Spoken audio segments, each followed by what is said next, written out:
Happy Tuesday, everybody. Welcome to our daily dose of success God's way. I'm Erin Harrigan, your Hustle with Heart coach and a healthy living coach with Armon. And I'm super excited to be with you here this morning on part 4 of Pursuing Goals God's Way. I got my Armon Cleanse with me because it's Cleanse Week. It's delish. All right.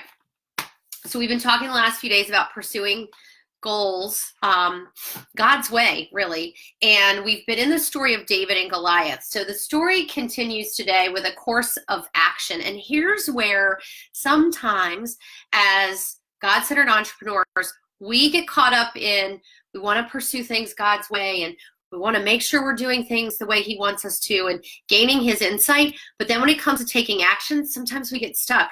And I'm just going to tell you, I'm right there with you. Because when I started down this road to be really being his messenger and hustle with heart coaching, I didn't know what action to take. Hey, Dawn. Hey, Lisa. My coach, Dawn, is actually watching right now, and she helped me tremendously in really mapping out what that action would look like. But at the same time, I also have my Arbonne business. And so, what does action look like there? And how do I do that in a way that's authentic to me, but also honoring to God? So let's talk about this course for action. So David didn't go into battle without first getting Saul's approval. So he went through the right channels, and then he chose the right armor and the right method for the upcoming battle. He went into battle with weapons that were right for his unique experience and skills. Too often, we try to accomplish our goals with using man-made methods that may work for another person.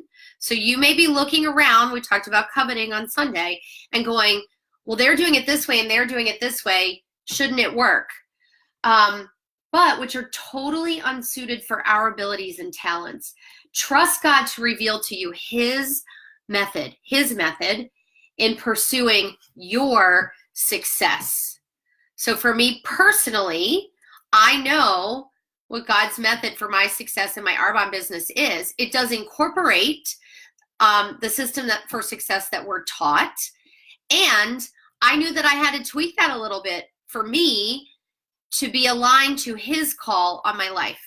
And that meant that I had to really let go of the driving and striving and the pursuit of business, which is really uncomfortable for me. But I had to learn, excuse me, that's what he wanted me to do.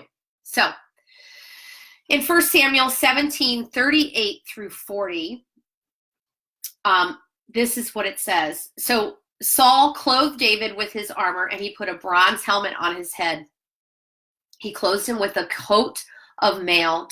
David fastened his sword to his armor and tried to walk because he hadn't tested them. And David said to Saul, I cannot walk with these, for I have not tested them. Hey, Erin. Hey, Consuelo. It's good to see you. So David took them off. So this was Saul's armor that didn't fit David. So it might have been what Saul would have taken into battle, but it wasn't right for David. Then he took his staff in his hand, and he chose for him 5 smooth stones from the brook, and he put them in his shepherd's bag in a pouch which he had, and his sling in his hand, and he drew near to the Philistine. So who would have thought, certainly not the armies of Israel, and certainly not King Saul, that somebody was going to take down this giant with a slingshot and 5 smooth stones? Does that sound like battle armor? Does that sound like artillery to you? No, it doesn't. But that was within David's skill set and his talents. You know, David was a shepherd. And so earlier on, he talks about how he would fight off lions and bears to protect his sheep. So clearly he knew that these were the tools that he had used as part of fighting them off.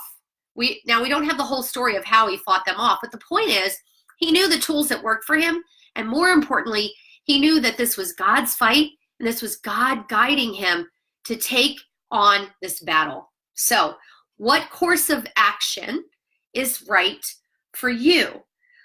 What unique skills and gifts has God given you, and how can you use those abilities to serve him more boldly in your business as a God-centered entrepreneur?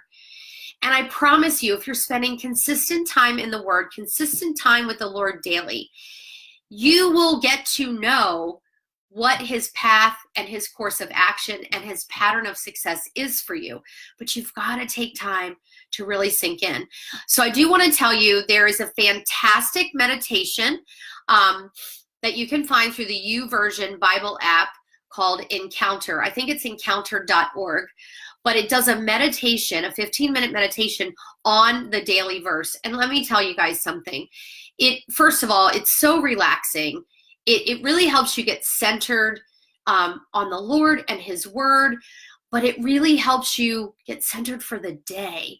And so if you're worried or not worried, if you've been wanting to meditate, but you weren't sure how that worked and how that you'd like to do that with God's word, that Encounter, .org is what I think it's called, is a great Bible meditation. So I wanted to recommend that to you guys. Okay, so your call to action is to think about what are the gifts that God has given you that you can put into action, and what does that action look like for you?